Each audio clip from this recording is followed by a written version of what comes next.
हर्णे जिल्हा परिषदेची ही शाळा कायम विद्यार्थ्यांनी गजबजलेली असते, पण आज या शाळेमध्ये एकही विद्यार्थी आला नाही। याचं कारण आहे इथले मुख्याध्यापक क्षीरसागर यांची झालेली बदली। एखादा शिक्षक चांगला शिकवत नसेल, शाळेमध्ये सुविधा अपुऱ्या असतील तर पालक एकत्र येतात आणि प्रशासनाविरोधात आवाज उठवतात। इथे पहिल्यांदा असं वेगळं घडलं आहे की पालक एकत्र आले आहेत, पण ते शिक्षक जाऊ नये एवढ्यासाठीच।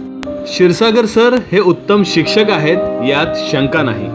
ते विद्यार्थ्यांना घडवण्यासाठी अपार कष्ट घेतात, हेही बरोबर आहे, पण त्यांची झालेली बढती जर त्यांनी घेतली नाही तर त्यांना उपशिक्षक या पदावरच इथे कार्यरत राहावं लागेल। दापोलीच्या पंचायत समितीच्या सभापती दीप्ती निखारगे यांनी सुद्धा पालकांची भेट घेतली। पालकांनी त्यांच्याकडेही विनंती केली की काहीही करून क्षीरसागर सरांना इथेच थांबवा, पण हे किती शक्य आहे हे तपासून घ्यावं लागेल, असं आश्वासन दीप्ती निखारगे यांनी दिलं। हर्णे जिल्हा परिषदेच्या पालकांना मात्र क्षीरसागर सरांसारखा चांगला शिक्षक गमवायचं नाहीये। काहीही करून त्यांना इथे मुख्याध्यापक कराच या मागणीवर ते ठाम राहिलेत। आता यावर प्रशासन काय निर्णय घेत आहे हे येत्या काळात स्पष्ट होईल। रमेश जोशी, माय कोकण, दापोली।